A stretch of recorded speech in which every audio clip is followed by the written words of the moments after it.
do today is we're going to go through the Unit 5 practice test for you guys. You can use this to review. This is going to just definitely be a little bit longer than usual, but I did eliminate a few questions. So that this would be a little bit shorter than they usually are, than if we were in class. Okay, so, thank you. So we're going to do the part 1 questions first. For number 1, which of the following is the x-coordinate of the solution to the system shown below? What you need to do is solve the system, and all you have to worry about is finding the x-coordinate, which means you don't have to go through and solve the entire system. You can just, if you're looking for x, then you want to just try to eliminate y. And I can tell you in these questions, they're going to make it, oh my God, they're going to make it easy for you to eliminate the one that you need to. So if you look carefully, you're going to be able to eliminate y without even doing anything here. So all you have to do is add these, and y is going to go away. So 2x plus another x is 3x, and that's equal to 17 plus 4, which is 21. Divide each side by 3, and your x is equal to 7. And that's your answer. Nice and simple. Okay? You don't have to go through and solve the entire system here. All right. Number 2, the line y equals 2/3 x minus 2 is graphed below. If the system comprised of this line and the line y equals negative 2x plus 6 were solved, which of the following would be the y coordinate of this solution? So again, what we need to do here is we're going to sketch this graph on here, and all we need to do is look for the y coordinate. Now, could you put these into your calculator and do this? Absolutely. I'm going to show you both ways. So if you're comfortable with drawing your own graph, what you can do is you can use this graph to sketch it. So B is where we begin, positive 6. So you go to the y and find 6. 1, 2, 3, 4, 5, 6. Place your point there. And then your slope is negative 2. So as rise over run, that's going to be down 2 over 1. And then you can just do this until you figure out the point where they intersect. So down 2 over 1, down 2 over 1, down 2 over 1. Okay, and you can see that they intersect here, and that's a y value of 0. Okay, now, for those of you who do not feel comfortable graphing like that, remember that you can use your calculators to find the solution to a system of equations. So go into y equals, clear out everything you have in there. The first equation is 2/3 x minus 2, so I go here. Remember, we use alpha, y equals, and enter. It's going to be 2/3. Use the side arrow to get out of the fraction.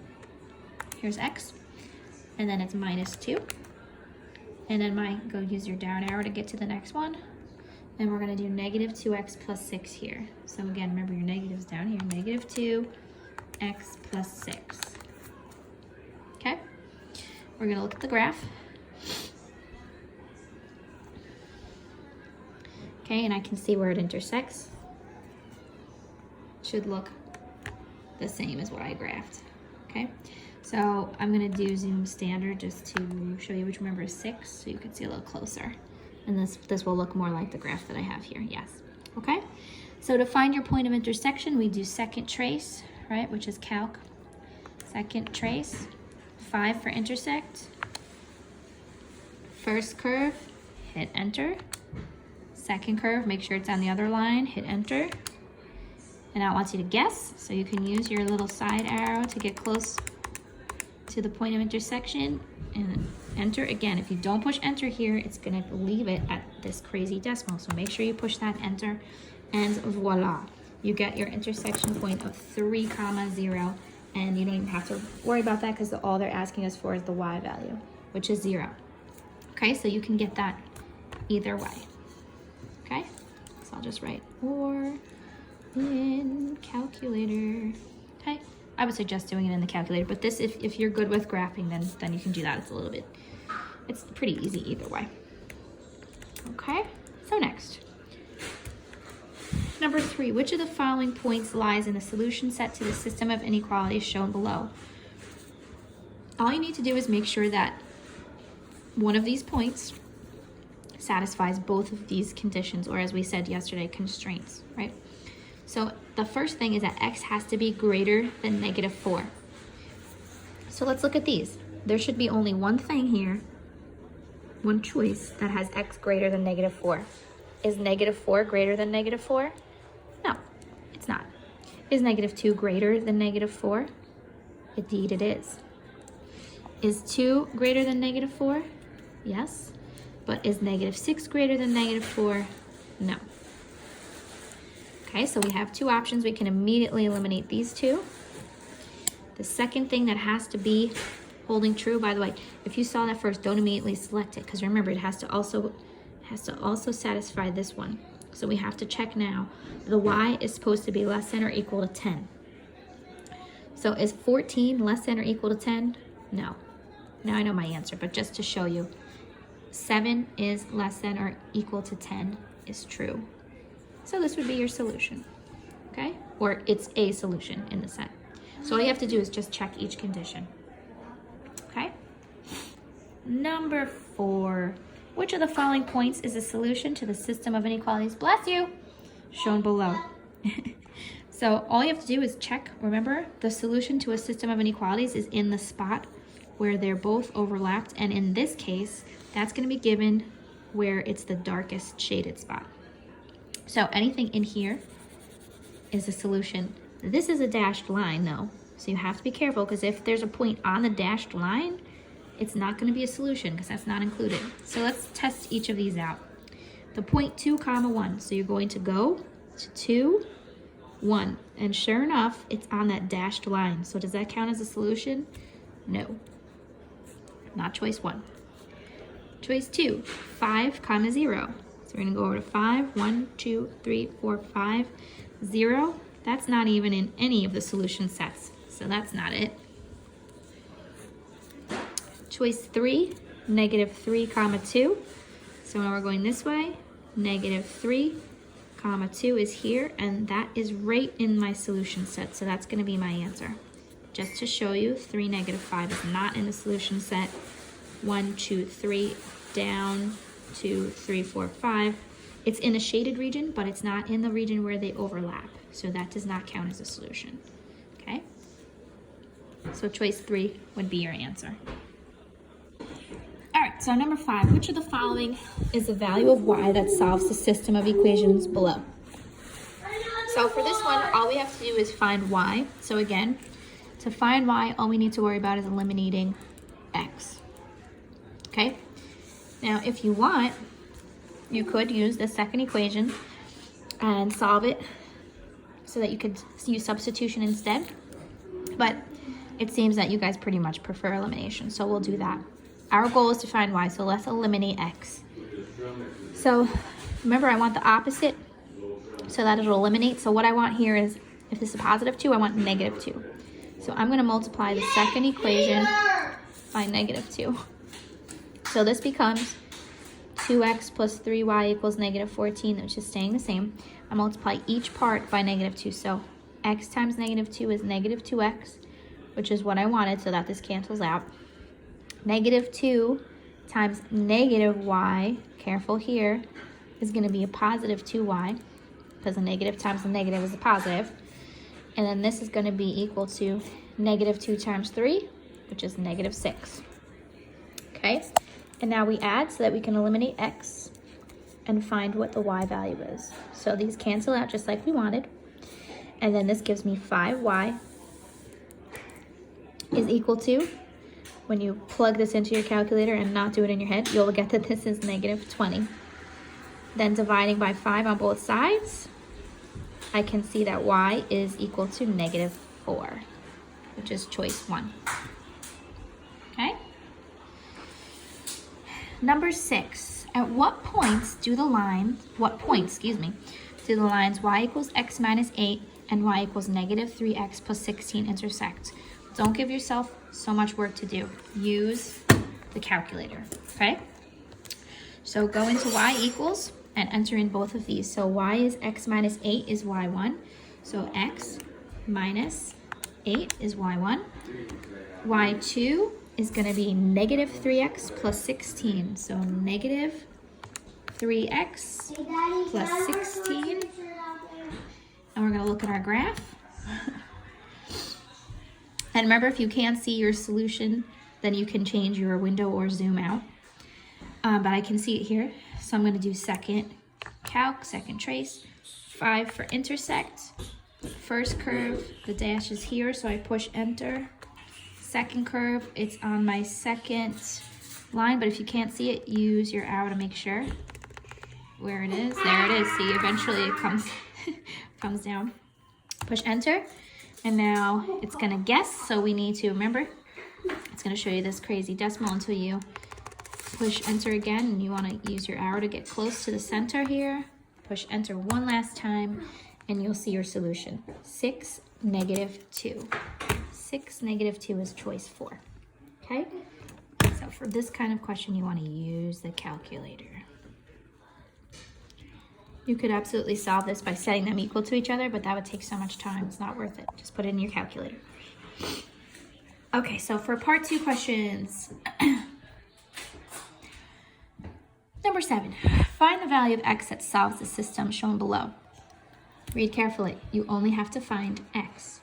So that means you can eliminate y, all right? Here, what I've told you guys is that if you have one that's equal to a variable, then you want to use substitution. So since we have y equals 5x, you want to take the 5x and plug it in for y. It's going to be the easiest way to do this, okay?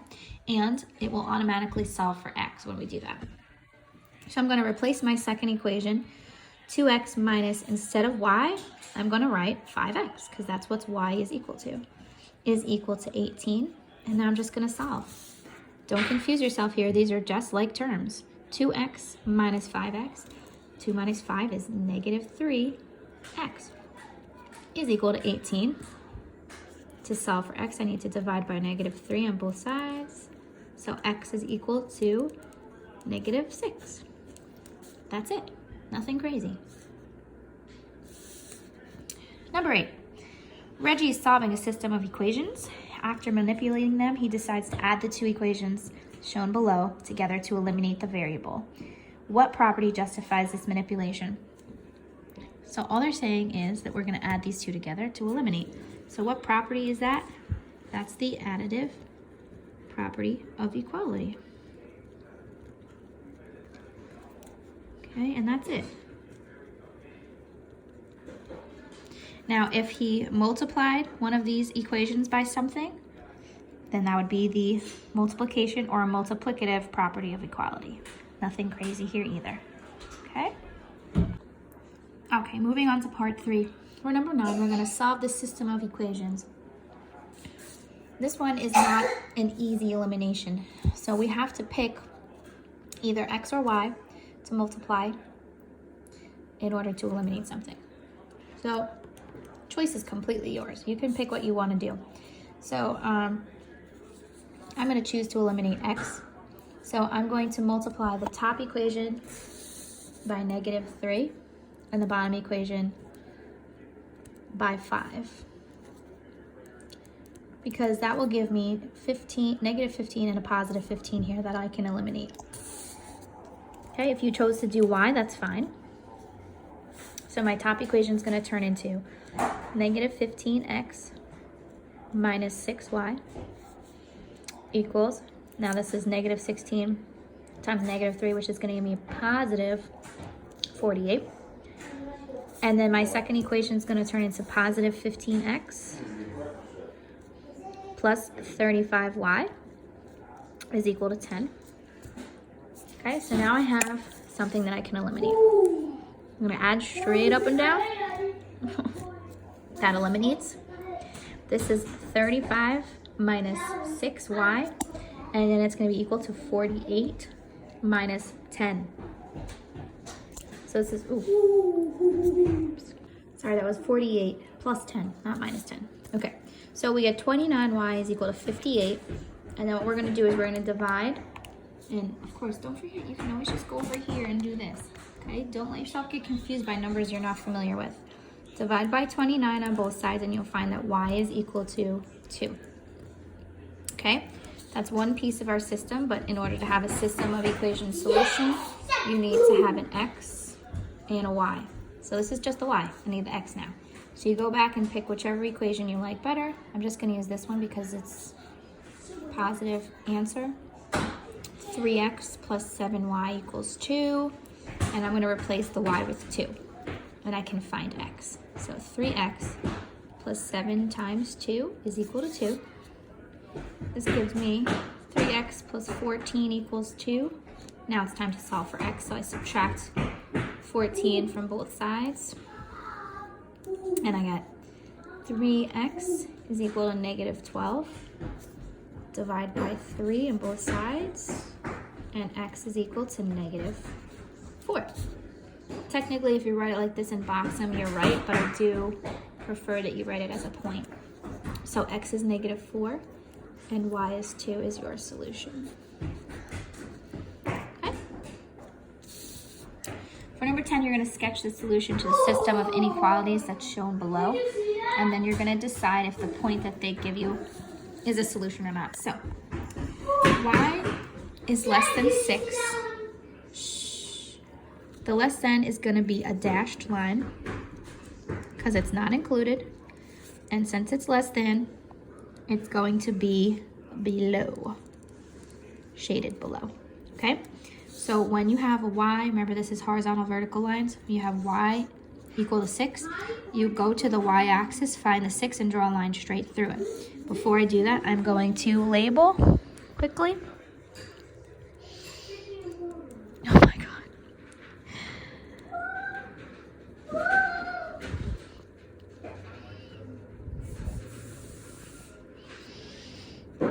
Okay, and then this is negatives. Okay, so y is 6 is up here, and I'm going to draw a line straight through it, but be careful, it's supposed to be dashed. Okay, so this is going to be dashed line, arrows, and the shading should be below. Okay, now the next one is a greater than or equal to, so since it has the or equal to, it's going to be a solid line, and since it's greater than, it's going to be shaded above. Okay, so x minus 6, I'm just going to write this over here as though it was y equals x minus 6, just to help you graph it. B is where we begin, so that's negative 6. You go down to the negative 6, place your first point.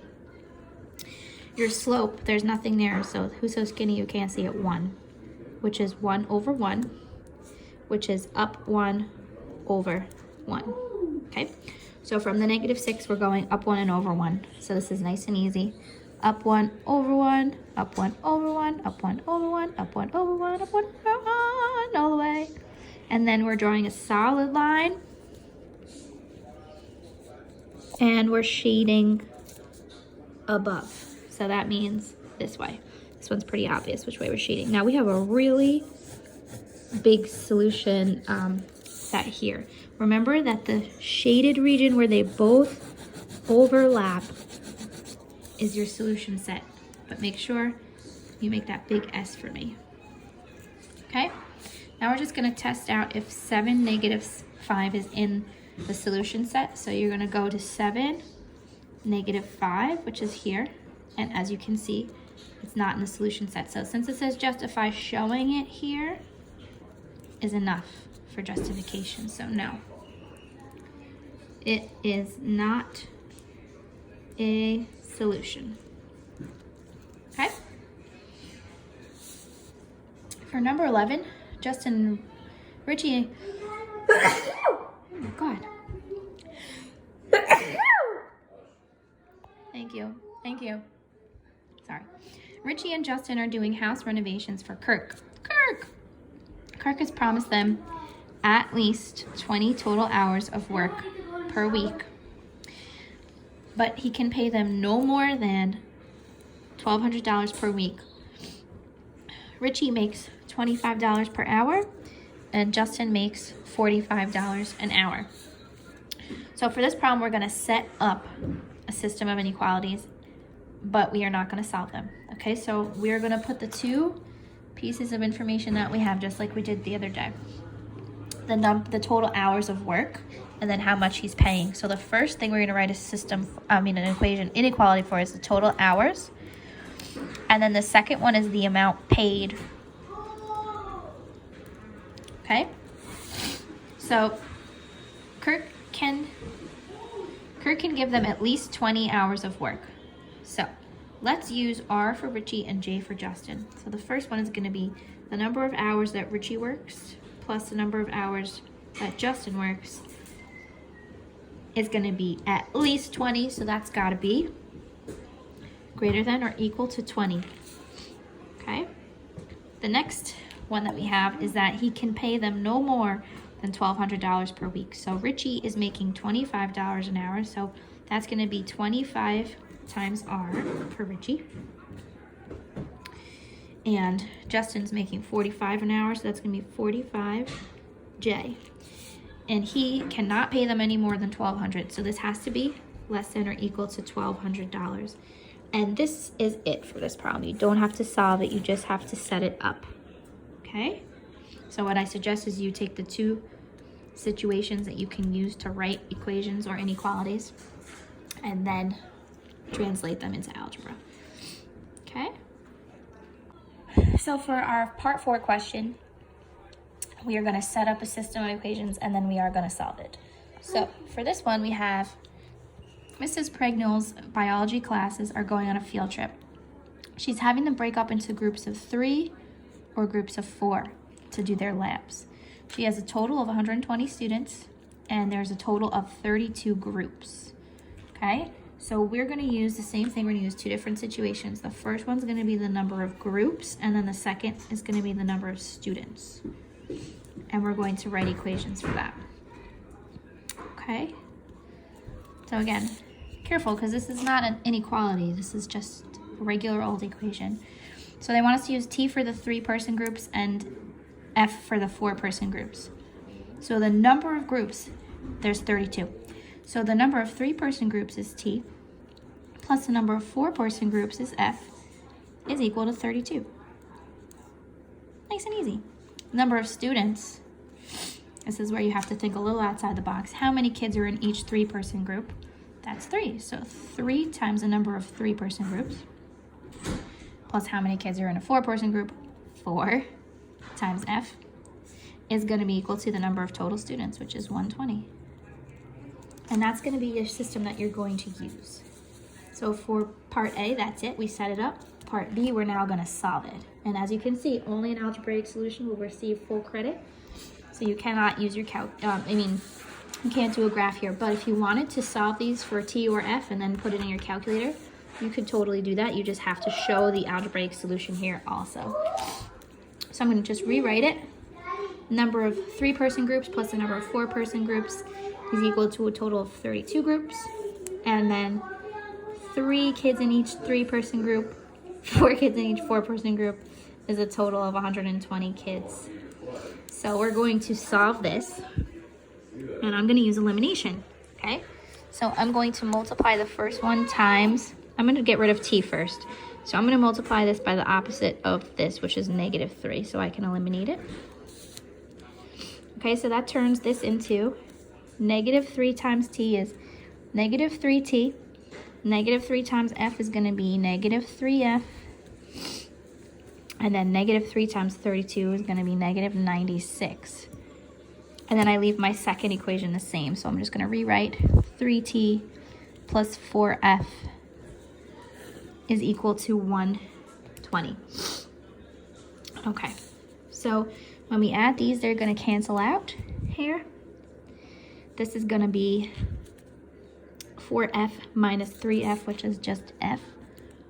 And then 120 minus 96, that's going to give you 24. So this is telling me how many 4-person groups there are. There's 24. That's only one half of my solution. So now I'm going to go back and find how many 3-person groups by using the easier equation, which is definitely the top one. So that's T plus F equals 32. So if there's 24 4-person groups, how many 3-person groups are there? We're just going to subtract 32 minus 24, and we're going to see that that's equal to 8. Okay, so there are, to conclude, there are 8 3-person groups,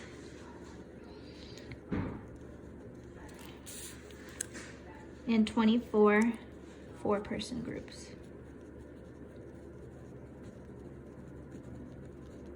Okay, and that's your solution. Okay, if you left it like this, that would be fine. I'm just going to write it out in the context of the problem. Okay, guys, any specific questions on any of these? Notice this is much less than what we usually do. There's only 12 questions. So make sure you show as much work as you can when you take your test. If you have to take a separate picture of scrap paper, that's fine. Just make sure you upload it so I can see everything, so I can give you as much points as possible. And like I said, any specific questions on anything, just let me know and I'll try my best to answer it. Okay, have fun.